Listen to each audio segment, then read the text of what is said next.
তাহলে এই 6টা হাদিস গ্রন্থের হাদিসগুলো যদি আপনি একসাথ করেন, উদ্দের 30,000 কি 32,000 হাদিস হবে। কত হাজার হাদিস? 30,000 কি 32,000 হাদিস হবে। রাসূল সাল্লাল্লাহু আলাইহি সাল্লাম জীবনে কি শুধু 32,000 কথা বলছে? নবীজি জীবনে আর কথা বলে নাই? তাহলে যারা শুধু সহিহ হাদিসের উপরে থাকে, সিয়াসিত্তার হাদিসের উপরে তারা টিকে থাকে, বাকিটার আমল করে না, তারা অবশ্যই গলতের উপর আছে। যেহেতু রাসূল সাল্লাল্লাহু আলাইহি সাল্লাম শুধু হাজার নয়, লক্ষ লক্ষ কথা বলেছে, লক্ষ লক্ষ কাজ করেছে, লক্ষ লক্ষ মনসম্মতি দিয়েছে। প্রত্যেকটা কথা, প্রত্যেকটা কাজ, প্রত্যেকটা মনসম্মতি হাদিস, সুবহানাল্লাহ। সেটা অন্যান্য হাদিস গ্রন্থে আছে, অন্যান্য হাদিস গ্রন্থে আছে। এখন দুর্বল হাদিস কোনটা জানেন না? আরেকটা বলে দিই। দুর্বল হাদিস হলো, মনে করেন মসজিদের সভাপতি সাহেবের কাছে একটা হাদিস আছে, ইমাম বুখারী আসছে, সে ঢাকা থেকে আসতে আসতে ওনার কাছে আসছে।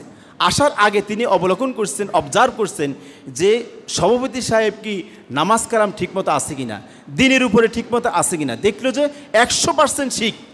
তখন তিনি তার থেকে হাদিসটা নিছেন এবং এই হাদিসটা দ্বারা তিনি বুঝাইছেন যে লোকটাকে নিয়েছে, ওই লোকটা সেকা রাবি, অত্যন্ত সেকা, অত্যন্ত সেকা মানে অত্যন্ত শুদ্ধ, অত্যন্ত সঠিক পয়েন্টটা আছে। আর একজন থেকে একটা হাদিস নিছে, তিনি আছে দোলমেলে আছে, কিন্তু হাদিসটা সঠিক, হাদিসটা সঠিক।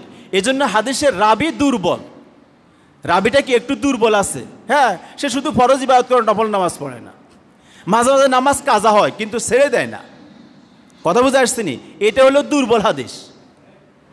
তাহলে দুর্বল হলো, হাদিসটা তো সঠিক, যে হাদিস বলছো হাদিস আমার রাসূলের হাদিস অথবা সাহাবায়ে কেরামের হাদিস। তাহলে দুর্বল হাদিস এবং সহিহ হাদিসের সংজ্ঞাটা বুঝছেন তো ইনশাআল্লাহ। আমরা শুধু সহিহ হাদিসের উপর বসে থাকবো না, নবীজির হাদিস যেখান থেকে পাবো দেখব যে এটার পিছনে সাহাবায়ে কেরামের মতামত আছে কিনা। একজন হলেও এটাকে আমরা আকৃষ্ট করে দেব ইনশাআল্লাহ। রাজি আছি তো ইনশাআল্লাহ? তারপরে হযরত আনাস রাদিয়াল্লাহু তাআলার হাদিস, এটা তিরমিজি বর্ণনা করেছে। নবীজি বলেছে, তোমরা শাবান মাসে রমজানের জন্য প্রস্তুতি হও, শাবান মাসে রমজানের জন্য প্রস্তুতি হও, শাবান মাসে রমজানের জন্য প্রস্তুতিমূলক তুমি রোজা রাখো। এই জন্য নবীজি পুরা শাবান মাসটা রোজা রাখত। কিন্তু আবার বলছেন শাবানের শেষে দিয়ে আবার রোজা ছাড়িয়ে দাও, যেহেতু ফরজ রোজার গ্রহণযোগ্যতা তোমার মাঝে কমে যাবে, তার দাম কমে যাবে তোমার মাঝে, এই জন্য তুমি শাবানের শেষে দিয়ে আবার রোজা ছেড়ে দাও।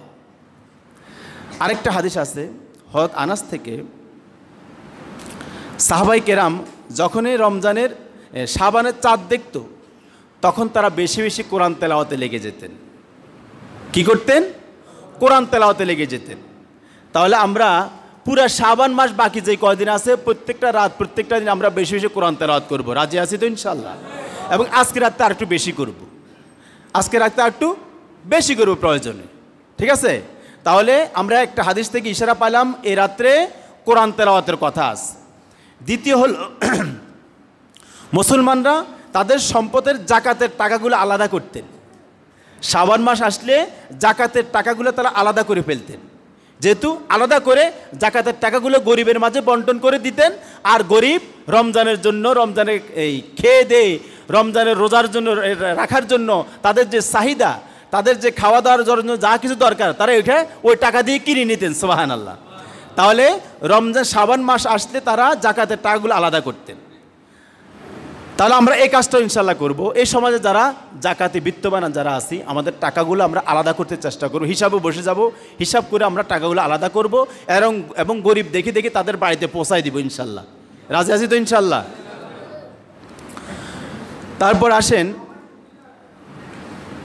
গরিব মিসকিনকে স্বাচ্ছন্দ্যে রোজা রাখার জন্য এই কাজটা করত। এবং বিচারক যারা ছিল, বিচারকরা জেলখানায় যে সমস্ত কয়েদি ছিল, জেলখানায় যে সমস্ত কয়েদি ছিল, ও কয়েদিদের অতি দ্রুত এই মাসে কয়েদিদের অতি দ্রুত তাদের সমস্ত বিচার আচার করে যাদের ছাড়া দরকার তাদেরকে ছেড়ে দিত, যাদের রাখা দরকার তাদেরকে রাখে দিত। সুবহানাল্লাহ। তাহলে মোটামুটি একটা সাধারণ ক্ষমা তারা করে দিত এই সময়ে। তাহলে আমরা এই কাজটাও করব। আবার আসুন, সর্বশেষ কথা হলো, ব্যবসায়ীরা তাদের ঋণ পরিশোধের জন্য হালখাতা করত। এই মাসে ব্যবসায়ীরা কী করতো? হালখাতা করত। বর্তমান বাংলাদেশের ব্যবসায়ীদের হালখাতার সময় কোনটা? চৈত্র মাস। কেন? হ্যাঁ, বৈশাখ মাস, বৈশাখ মাসে। কিন্তু মুসলমানদের হালখাতার মাস ছিল শাওয়াল মাস। তাহলে আমরা আরেকটা বিষয় জানলাম, ও মুসলমান তোমরা যারা ব্যবসায় আছো তোমরা হালখাতা করবা শাওয়াল মাসে, ঋণের টাকাগুলা আনবা, দিবা, বিয়োগ করবা, বিয়োজন করবা, যোগ করবা, সব কিছু কমপ্লিট। উদ্দেশ্য হলো আমার সব কিছু কমপ্লিট, আমি রমজান সামনে আসতেছে, ভালো করে আমি কি কমর বেঁধে রমজানের জন্য নেমে যাবো। সুবহানাল্লাহি বিহামদি। সাহাবায়ে কেরামের জীবন থেকে এটাই পাওয়া যায় যে তারা শাবান মাসের সমস্ত হিসাব নিকাশ সব ক্লোজ করে রমজানের প্রস্তুতি। আর আমরা ব্যবসায়ী যারা আছে আমাদের রমজানের ওই কদরের রাত এবং দোয়া কবুলের রাত আঙ্গাইয়ে সানরাইজ। ব্যবসায়ীকে সানরাইজ কোন দিন? কথা বলেন না, ব্যবসায়ীদের সানরাইজ কোন দিন? অথচ ওই রাত্রের সম্পর্কে আজকের রাত্র দুর্বল, কিন্তু ওই রাত্র সম্পর্কে রাসূল সাল্লাল্লাহু আলাইহি ওয়াসাল্লাম স্পষ্ট হাদিস, প্রত্যেকটা ঈদের রাত্রে আল্লাহ রাব্বুল আলামিন তার বনি আদমকে হাজার হাজার লক্ষ লক্ষ বনি আদমকে আল্লাহ রাব্বুল আলামিন মাফ করে দেন। সুবহানাল্লাহ। এজন্য ঈদের রাত্রে সাহাবায়ে কেরামের কানতে কানতে জাজ্জার হয়ে যেতেন ঈদের রাত্রে। আর ঈদের রাত্রে আমরা বেচা কিনায় ব্যস্ত না। মুসলমান ঈদের রাস্তা জাপ পালাও। তুমি 2 লক্ষ টাকা ব্যবসা করছো, বাড়িতে আনছো তো, আসে দেখছো স্ত্রীর ফেটে ব্যথা, দৌড় দিছে হাসপাতাল, 1 লাখ টাকা হেনে শেষ। এরপরে কোলারে অজ্ঞান হয়ে গেছে জেলখানাত, হিগার 50,000 এখানে গেছে, আর কত আছে? আর 50,000। এই 50,000 তার ফাইন মাঝে কান্ডাকে উঠছে। আমরা প্যারাসিটামল খেলে ভালো হয়ে হেতার এটা গেছে অপারেশন করতো, অপারেশন করে বাকি 50,000 যাই, আরও 20,000 টাকা দেয় না। তার কারণ ওই রাসূলের সুন্নাহকে বাদ দিয়ে, কোরআনের আইনকে বাদ দিয়ে তুমি যে কাজটা করেছো ওই কাজটা ঠিক হয় নাই, তোমার আল্লাহ গ্রহণ করে নাই, তোমার রাসূল গ্রহণ করে নাই। এই জন্য তুমি যত টাকাই লাভ করো তোমার বরকত থাকবে না। তারপর আসুন, পরিশেষে হযরত আবি উমামা বাহিলি রহমতুল্লাহ বর্ণনা করেন, শাবান মাস আসলে প্রিয় নবী সাল্লাল্লাহু আলাইহি সাল্লাম এই মাসে উম্মতদেরকে বলতেন যে তোমরা অন্তরকে পরিশুদ্ধ করো, অন্তরের পরিশুদ্ধ করে এবং নিয়তকে সহি করে রমজানের জন্য তৈরি হয়ে যাও। সুবহান। এটা রাসূলের সর্বশেষ কথা। ভাইরা আমার, আসুন আমরা আজকের আলোচনা থেকে যেটা শিখলাম, যেটা জানলাম, সেটা হলো নিসফ মিন শাবানে ইবাদত করা যাবে, তবে বেশি না। আপনার সাধ্য অনুযায়ী ইবাদত করবেন, আবার ঘুমাবেন। একটা হাদিস থেকে জানা যায় যে এ রাত্রে আল্লাহ রাব্বুল আলামিন মাগরিবের পরে প্রথম আসমানে আসেন। কোথায় আসেন? প্রথম আসমানে আসেন। এই হাদিসটা আছে এখানে।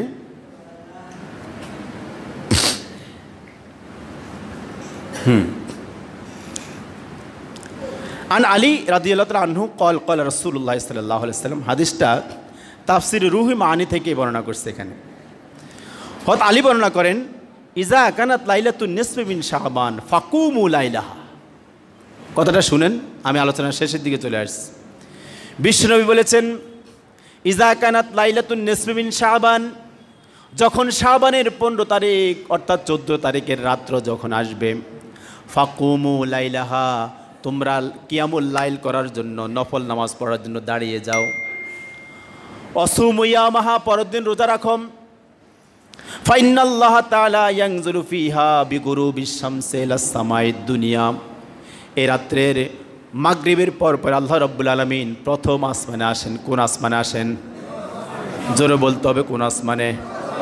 আল্লাহ রাব্বুল আলামিন তার সমস্ত ক্ষমা, রহমত, বরকত সব কিছু নিয়ে আল্লাহ রাব্বুল আলামিন প্রথম আসমানে এসে ডেকে ডেকে বলেন, ওরে বান্দা, আলা মিন মুস্তাগফিরিন ফাগফির লাহু, আলা মিন মুস্তারজিকিন ফারজুক লাহু, আলা কাজা ওয়া কাজা। ওরে বনি আদম, কার প্রয়োজন ক্ষমার? কে গুনাহ করেছ, পাহাড় পরিমাণ গুনাহ করেছ, আসো আজকে রাত্রে আমার কাছে ক্ষমা চাও। ওর বনি আদম, কার রিজিকের দরকার, কার সম্পদের দরকার, আমার কাছে চাও, আজকে রাত্রে আমি দিতে প্রস্তুত।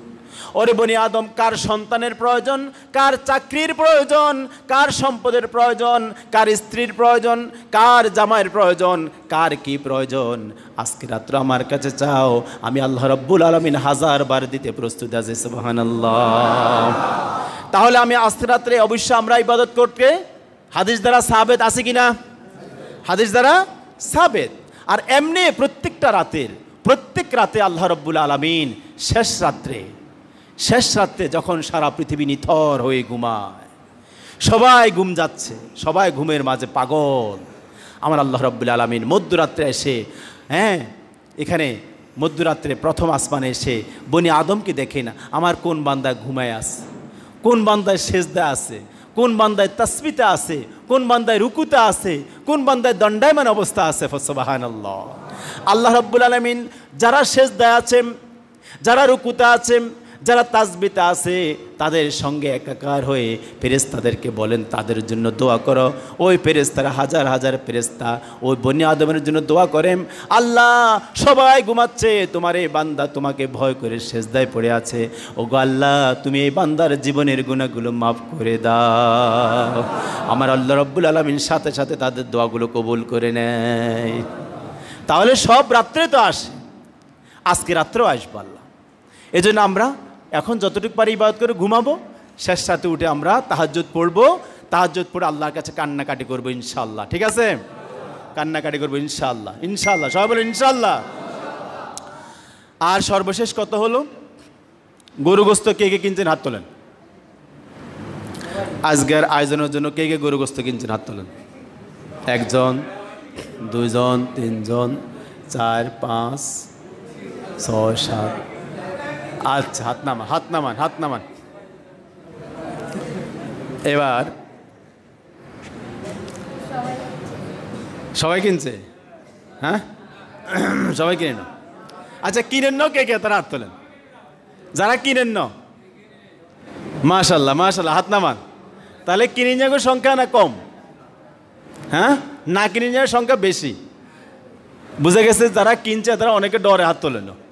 হ্যাঁ, যাক, তা আমি যে এই যে আজ 6 বছর আপনাদের ওয়াজ করতেছি যে শবে বরাতের সময় গোস্ত কিনা, এই সমস্ত অনুষ্ঠান করা, প্রোগ্রাম করা সম্পূর্ণ হারাম হারাম হারাম।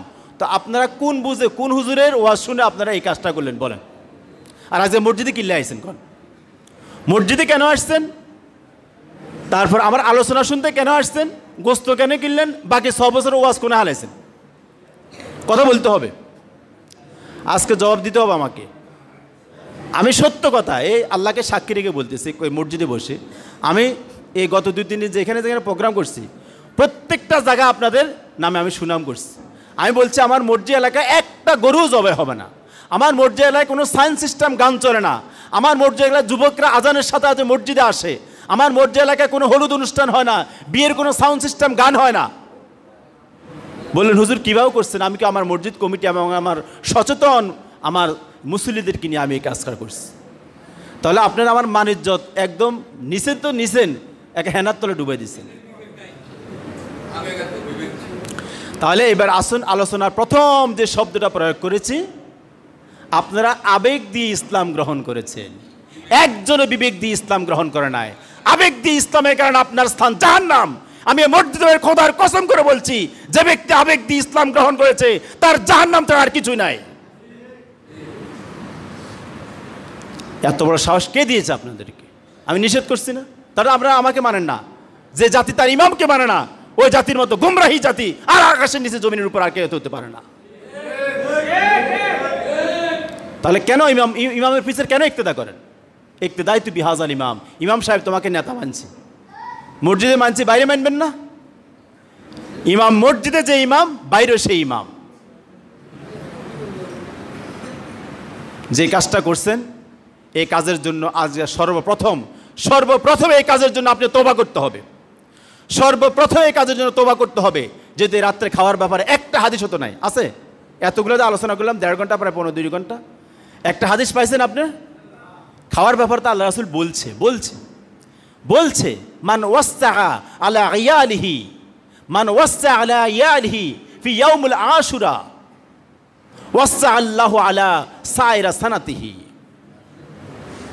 যে ব্যক্তি আশুরার তারিখে, মুহররমের 10 তারিখে তার সন্তানদেরকে নিয়ে ভালো খাওয়াবে, সন্তানদের ভালো পড়াবে, আল্লাহ রাসূল বলেন পুরা বছর সে ভালো খাবে, ভালো পড়বে। তাহলে আপনি এই যে শবে বরাতকে উদ্দেশ্য করে গরু কিনলেন, গোস্ত কিনলেন, গরু কি জবা হয়েছে নাকি? এলাকা গরু জবা হয়েছে নি? এটাও হয়েছে? হ্যাঁ, 3 গা গরু জবা হয়েছে।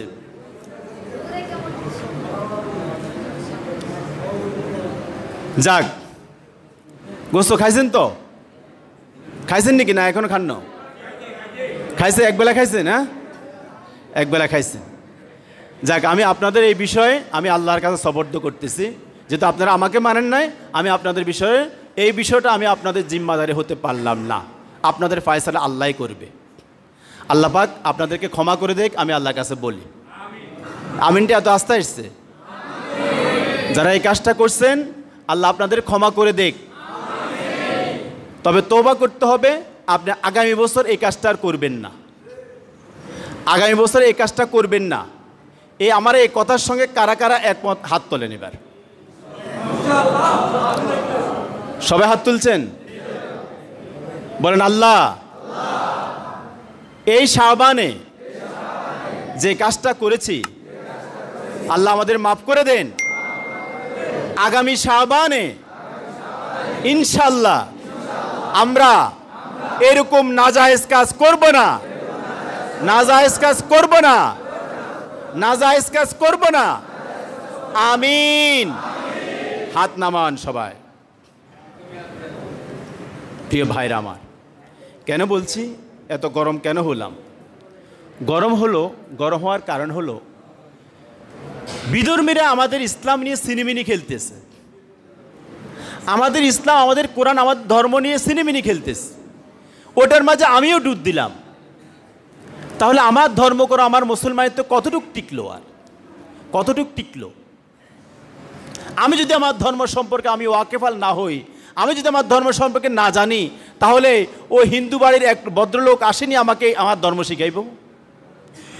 এজন্য তো আমাদের দেশে ফৌজদারি করতে আসে ওই হেমিয়া। তার কারণ ঠিক আছে, আপনাদের মতো লোক এরকমই হওয়া দরকার। বলেন না নাউজুবিল্লাহ। ফেরাউন যখন ক্ষমতায় আসে, শুনেন, ফেরাউন যখন ক্ষমতা আসে, সে প্রায় 10 বছর স্কুল কলেজ বন্ধ করে দিছে। কত বছর? 10 বছর স্কুল কলেজ বন্ধ। তার মন্ত্রী বলছে জাপানা, মন্ত্রীর কাছে তার হৃদয়ের আক্ষেপ বলছে, মন্ত্রী আমি তো সারা পৃথিবীর এখন প্রেসিডেন্ট, এখন আমার আরেকটা হৃদয়ের কথা কি, আমি খোদা হতে চাই। কি হতে চাই? খোদা হতে চাই। আনা রব্বুকুমুল আলা, আমি তাম পৃথিবীর মানুষের খোদা হইতাম চাই। এখন মন্ত্রী পরিষদে এবার তাকে রায় দিল, রাজা সাহেব এই কাজটা যদি আপনাকে করতে হয়, 10 বছর আপনি সমস্ত শিক্ষা প্রতিষ্ঠান যেখান থেকে সংস্কৃতি আসে, শিক্ষিত হয়ে মানুষ বিবেকবান হয়, সজাগ হয়, ওগুলো বন্ধ করুন। বলো তাই নাকি? বন্ধ করো, ঘোষণা করো, বন্ধ। সব তারা বন্ধ হয়ে গেছে। সমস্ত শিক্ষা থেকে মানুষ এবার দূরে সরে আসছে, দূরে সরে আসছে। দূরে সরে আসতে আসতে মানুষ শিক্ষা দীক্ষা থেকে যখন দূরে সরে আসে, মানুষ তখন মুরুক্ষ হয়ে যায়। কি হয়ে যায়? মুরুক্ষ হয়ে যায়। তখন মানুষ কি কেলাগাছ ধরে সেবা করে, কেলাগাছের সেজদা করে তুই আর খোদা। কারণ সে বুঝে না তো, তার প্রকৃত স্রষ্টাকে সে জানে না। শিক্ষা থেকে সে অনেক দূরে, অনেক দূরে। এই শ্রেণীর সবাই চলে গেল, এই শ্রেণীর যারা ছিল সবাই মরে গেছে। পরবর্তী জেনারেশন যারা আসছে তারা তো নিরক্ষর, কোনো জ্ঞান নাই, আক্ষরিক কোনো জ্ঞান নাই তাদের। এখন তাদের কাছে এবার সেই সুন্দর করে প্রকাশ করতে বিশাল মাহফিল করে, এই শুনো, তোমাদের বাপ দাদারা আমাকে খোদা মানছে, তারা সবাই চলে গেছে মাটির ঘরে। এখন তোমরা জেনে রাখো, আনা রব্বুকুমুল আলা, আমি তোমাদের বড় খোদা, সুতরাং আমাকে সেজদা করো। বললো হ্যাঁ ঠিক আছে খোদা, তুমি খোদা, তুমি খোদা, তুমি সেজদা পাওয়ার যোগ্য। সবাই সেজদা করতে শুরু করছে। বলেন না নাউজুবিল্লাহ। তাহলে তাদের আকল আছে, বিবেক আছে, তাদের প্রকৃত জ্ঞান আছে? জ্ঞান তো সে বন্ধই করে দিয়েছে। কথা বুঝছেন? সবাই বুঝেন না? আচ্ছা, সবাই বুঝে নিলে সাচ্ছে। তাহলে আসুন, এই অবস্থার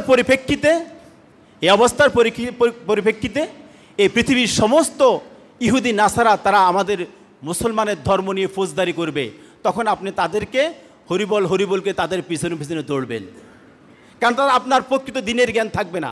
আপনার রাসূল বলছে 10ম মুহররমে খাও, আপনি খাইলেন শবে বরাতে, নেসফিন শাহবানে, তাহলে আপনার মুরব্বীকে অবশ্যই শয়তান, শয়তান আপনাকে প্রলোভন দিয়েছে।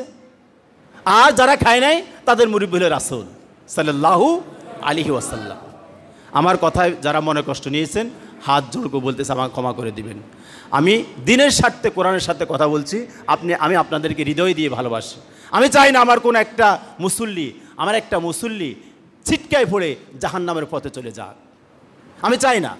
আল্লাহ পাক আমাদের সবাইকে জান্নাতের তরিতে, জান্নাতের নৌকায় আমাদেরকে উঠার তৌফিক দান করে বলেন আমিন।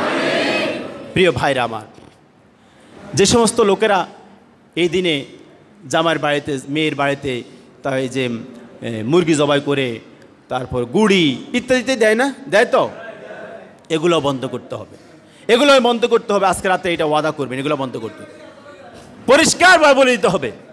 বিয়ে বাড়িতে বলে দিতে হবে পরিষ্কার যে এই কাজটা হবে না, মেয়ে নিলে নাও, না নিলে রেখে যাও। রিজিকের মালিক কে? রিজিকের মালিক কে?